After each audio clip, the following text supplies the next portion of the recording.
치아가 아픕니다. 치아가 아프다는 말은 치아 안쪽에 지나가는 치아의 신경과 혈관들을 우리가 치수라고 부르는데, 이 치수에 염증이 생겼다는 말입니다. 그러면은 치아 신경에 염증이 생겼다면은 바로 신경치료를 해야 할까요? 오늘은 여기에 대해서 말씀드려 보도록 하겠습니다. 우리가 과잉 진료를 피하기 위해서도 상당히 중요한 지식이니까 꼭 알아두시면 좋겠습니다. 아까 말씀드렸죠? 우리가 건강한 치아를 한번 생각해 보도록 하겠습니다. 건강한 치아가 있는데 어느 날 이 치아가 갑자기 조금 불편한 거예요. 완전히 아픈 것도 아닌데 그냥 뭔가 조금 불편하고, 다른 날보다 시리고 다른 날보다 씹지를 못하겠고, 그런 느낌이 있다면은 이 치아는 가벼운 치수염에 걸린 상태라고 생각을 하시면 됩니다. 치수염은 다양한 원인으로부터 생길 수가 있어요. 치아를 괴롭히는 게 있다면은 어떤 것이든 치수염을 일으킬 수 있습니다. 당연히 충치도 치수염을 일으킬 수 있을 것이고, 그 다음에 시린 자극, 시린 거를 너무 많이 드시면은 이것도 치아를 힘들게 하는 것이니까 치수염을 일으킬 수가 있어요. 그리고 술 많이 드시고 고기 많이 드시고 그 다음에 질긴 거 많이 드시고, 이렇게 치아가 일을 많이 하게 하는 것도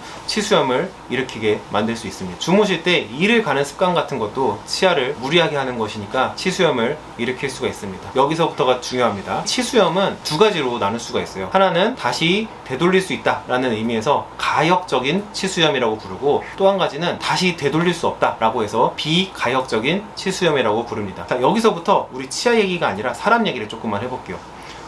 여러분들이 회사를 다닌다고 한번 생각을 해보실게요. 그런데 나랑 같이 일하던 동료가 어느 날 문득 나한테 말도 없이 퇴사를 하게 됩니다. 그런데 그 일을 해줄 수 있는 사람은 나밖에 없어요. 그러면은 내가 할 일이 엄청나게 늘어나겠죠. 처음에 하루 이틀이야 버티겠지만, 이런 과정이 일주일, 2주일, 한 달, 2달 인원이 충원되지 않고 시간이 지나면 지날수록 나는 점점 어떻게 됩니까? 힘들어집니다. 그리고 또 뭐가 생각이 날까요? 퇴사가 생각이 나게 되겠죠. 그래서 이렇게 내가 힘들어진 상황, 우리가 치수염 상태라고 말을 합니다. 그런데 여기서 이 힘들어진 사람을 위해서 회사가 사람을 충원해 준다 라고 하면은 이 사람은 다시 원래의 평온한 상태로 돌아갈 수가 있겠죠. 이렇게 원인을 제거했더니 다시 편안해지네, 내 치아가 적응을 해서 원래대로 돌아갈 수 있는 상태를 가역적인 치수염 상태라고 부릅니다. 그런데 회사가 이 불편한 사람을 신경 쓰지 않고 계속 충원을 안 해주는 거예요. 너 혼자서 일을 할 수 있었구나, 한번 열심히 해봐. 돈도 올려주지 않고 사람도 뽑아주지 않습니다.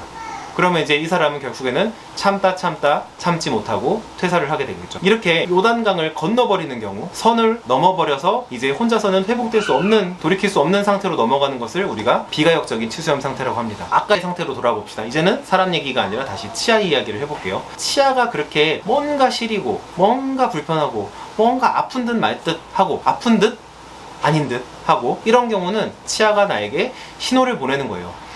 나 지금 뭔가 좀 힘들어, 나를 좀 돌봐줘야 돼 라고 사람한테 신호를 보내는 겁니다. 그런데 여기서 사람들은 두 가지로 나뉘죠. 내 치아가 힘들어 하는데 아프다 말겠지 하고 그냥 쭉 사시는 분이 계시고, 치과에 가셔서 원인을 찾아보거나, 아니면은 내가 이 치아를 좀 쉴 수 있게 해주거나, 이렇게 하는 분도 계십니다. 당연히 치과에 가신 분들은 이 치아를 살릴 수가 있겠죠. 그러니까 이게 오해를 하시면 안 되는 게, 당연히 치아가 힘들어 하는데 그 치아를 똑같은 상황에서 계속 쓰면 어떻게 될까요? 이제 이 치수염이 비가역적인, 돌아올 수 없는 치수염 상태로 넘어가 버립니다. 비가역적인 치수염 상태가 됐다는 말은 이제 치아에 있는 신경이 혼자서는 원래대로 돌아올 수 없다라는 의미고, 그때부터는 신경치료가 필요한 상태가 됩니다. 치아가 불편할 때 바로 치과를 찾아오셔서 가역적인 치수염 상태에서 치과를 방문하셨다. 그러면은 치과에서 그 치아를 보호하기 위한 조치를 해줄 것이고, 그렇게 치아가 보호된 상태에서 나를 괴롭히는 원인이 사라진 상태에서 스스로 적응을 하면은 다시 한번 건강한 상태로 돌아갈 수가 있습니다. 이런 상태를 가역적인 치수염이라고 하죠. 그래서 이게 치아가 치과에 빨리 가실수록 돈이 굳는다는 거죠. 아픈 거를 무시하면은 치아는 신경치료를 받아야 되는 상태로 넘어가는 것이고요. 아픈 것을